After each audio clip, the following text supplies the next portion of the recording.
Yo, what's up, guys? Alex here, and I got a bunch of player props for you today on PrizePicks, Underdog Fantasy. Yesterday was a little depressing, to be honest. I had this $400 to win $10,000 payout, a 6-pick flex play, 25x payout.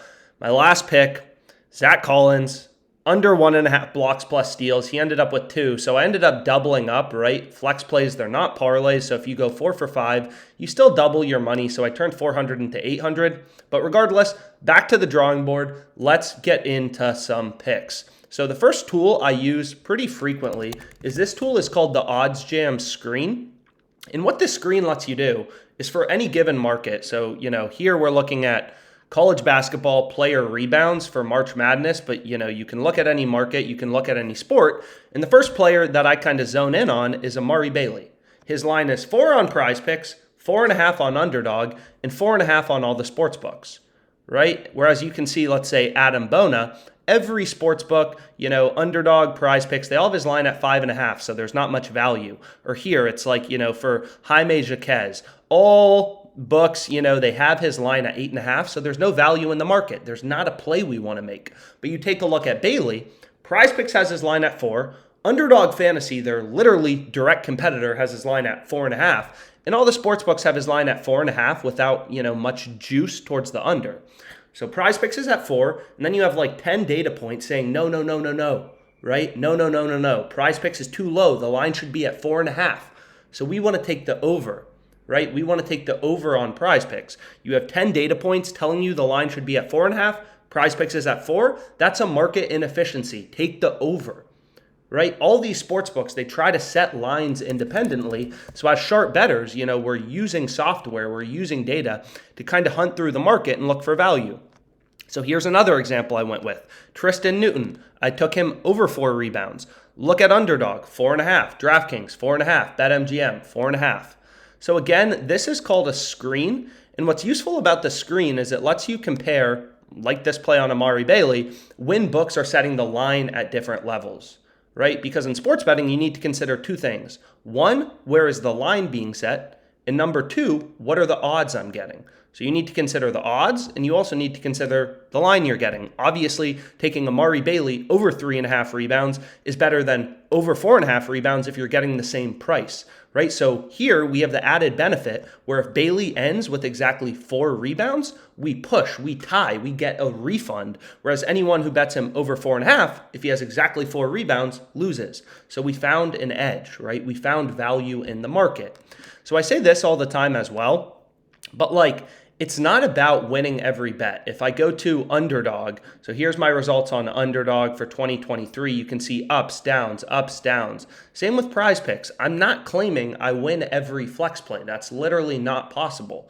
It's just I've gone through the math. I understand exactly how PrizePicks works, how their payouts work, and I understand how to beat them, right? So if you look at PrizePicks, so many people, they get on this platform and they just start gambling. 3-pick flexes, but they don't even know what's optimal. Should you be placing a 3-pick power play or flex play, or should you be going with a 2-pick entry, right? And this is really important because I've explained this numerous times. You really have to study these platforms because on PrizePicks, if you're picking, so let's go back to an over-under. If you can select over-unders, let's say 57% of the time correctly, so let's say you can get Noel over under 57% of the time. If you can hit that at a rate of 57%, which is pretty good, right? Over under, if a monkey was picking over and under 50% of the time, they'd be right? Anybody can hit 50%. So if you can get 7% better, if you can hit 57%, your ROI on PrizePicks would still be negative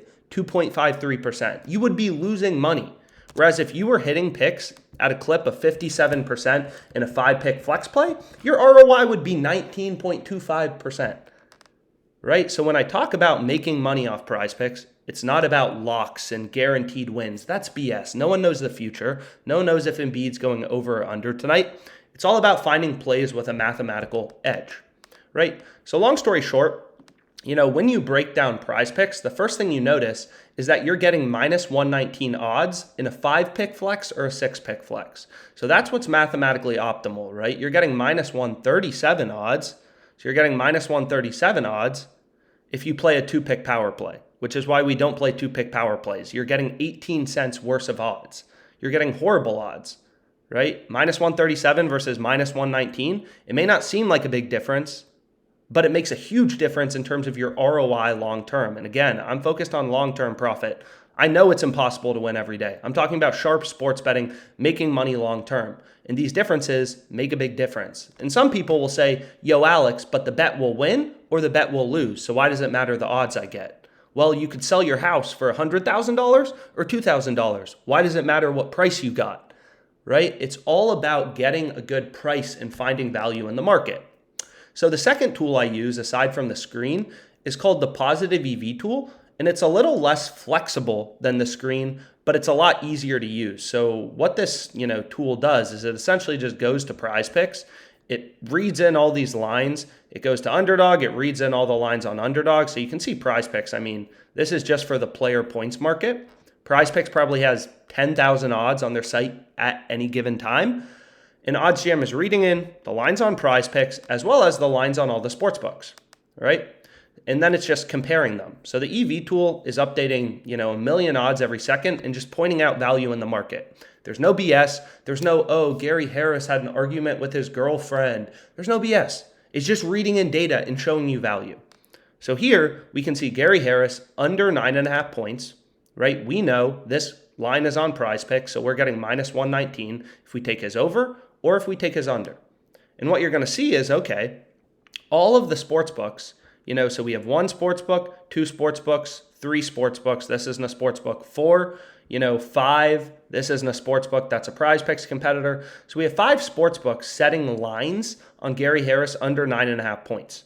DraftKings, minus 145. Caesars, minus 154. BetRivers, minus 132. BetOnline, minus 133. So you kind of look at all these sports books and you're like, dang, most of these sports books have the line around, minus 140, minus 145. Caesars is a little more aggressive on the under, so they're more bullish on the under. They think the under is more likely to occur than, let's say, BetRivers, right? Caesars is also more bullish on the under occurring than BetOnline, right? Lines are more juiced towards the under. And we can actually quantify that, so I'll pull up a no-vig odds calculator, which maybe I'll go to in a second.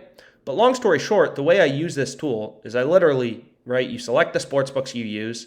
Basically, the only setting I set up typically is max odds, somewhere between 150, 250, 300. It doesn't really matter. I mean, I'll play any sport, anywhere there's value, and I can find an edge, I'll bet it. The same concepts apply to the NBA, college basketball, NHL, right? If I can find value, I'm going to bet it. So the reason I went with this Harris play is pretty simple. I don't know anything about this guy. I don't know what he did last game. All I know is it's baked into the market. I have 1, 2, 3, 4, 5 sports books. 2 of these sports books are very sharp bookmakers, offshore sports books. BetOnline and Pinnacle is known to be the sharpest sports book in the world, and they're pricing this at minus 142. So we're getting 23 cents of improvement on PrizePicks, right? So kind of the way I view this, or a way you can view it if you like, finance, is you can view it like it's a price of a stock. So imagine, Gary Harris under 9.5 points. It's $154 on Caesars. It's $145 on DraftKings. You go through all the different books, and then it's like, whoa, you can buy this for $119 on PrizePicks. Well, I just had a ton of data points, sharper sports books, billion-dollar companies with really sophisticated models, taking tons of bets, moving around action due to supply and demand, and they're all telling me the line should be set at minus 150. And I'm getting minus 119. That's a no-brainer, right? This is a no-brainer play that beats the VIG, beats the juice, and is profitable at minus 119 odds. So kind of like a simple example I give is, this is why I love sports betting so much and why it's so exploitable, is if you look up the price of Bitcoin, right now it's 27.457K. It's not like if you go to one platform versus another platform, you're going to see Bitcoin as $20,000 versus $30,000 versus $25,000. That doesn't happen. They're all going to be roughly 27,457.60, right? There may be slight differences in the fee structure of where you're buying your Bitcoin, but the price is basically always going to be exactly the same if you're looking at this current moment. In sports betting, all these books try to be unique, right? They all set lines independently. So you have dozens of data points telling you exactly where the line should be set, right? And you can see here, Caesars has the under all the sports books have the under heavily juiced. So on PrizePicks, this is a steal deal. First play I went with. Second play I went with college basketball. Oh my gosh, you're including NBA and college basketball in the same slip? It doesn't matter. All I'm looking for is 5 or 6 profitable picks, right? I'm looking for 5 or 6 profitable picks that are winning, right? These picks have to win over, whatever the break-even win rate is, 4 or 5 flex, like 54.2% or something like that, which all these picks are doing. So they're all profitable. So I'm including these because the data is telling me to. I've never heard of this guy's name. It literally doesn't matter. It's all baked into the market, right? DraftKings is pricing this at minus 145. They have the over heavily favored. Bovada has this at minus 150. Bodog, minus 150. Pinnacle, sharpest bookmaker in the world, minus 140. We're getting minus 119 on PrizePicks. That's a no-brainer, right? Now, a lot of people will be like, oh, these profit margins, so this is the profit margin of your bet. It's also called the edge of your bet. Is there like 1.4%? So a lot of people will be like, how is your ROI on PrizePicks 12%? Well, what you have to remember is I'm playing 5-pick flexes. So your ROI, the edge on each pick, compounds. So when I include this pick, 1.4% ROI, in a slip with this pick, right, 1.1%, now it's roughly a 2.5% ROI for those 2 combined legs, right? So if I'm playing 6-pick flexes, where each pick has a 2% profit margin, 6 times 2 is 12. That's a 12% profit margin for my slip. So I'll be realizing a long-term ROI of roughly 12%, which is exactly what you see right here, right? Another thing I say is I focus on PrizePicks because it's popular and a lot of people use it, but it's not the main, part of my sports betting winnings. So definitely get more sports books. There are profitable plays on Bovada, FanDuel, DraftKings, all these sports books. There are tons of profitable opportunities.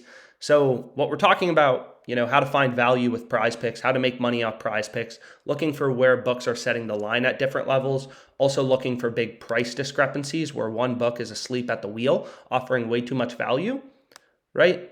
Like this applies to Bovada, FanDuel, DraftKings, any other sports book you want to bet on. It's the exact same concepts. So next, we keep going down.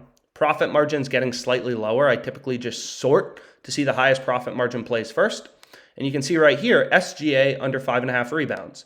All the books have the under heavily favored, around minus, 140 on average. We're getting minus 119. Pretty good value. Here, BetRivers is more bullish than Caesars on the under, right? BetRivers is a little more bullish than DraftKings.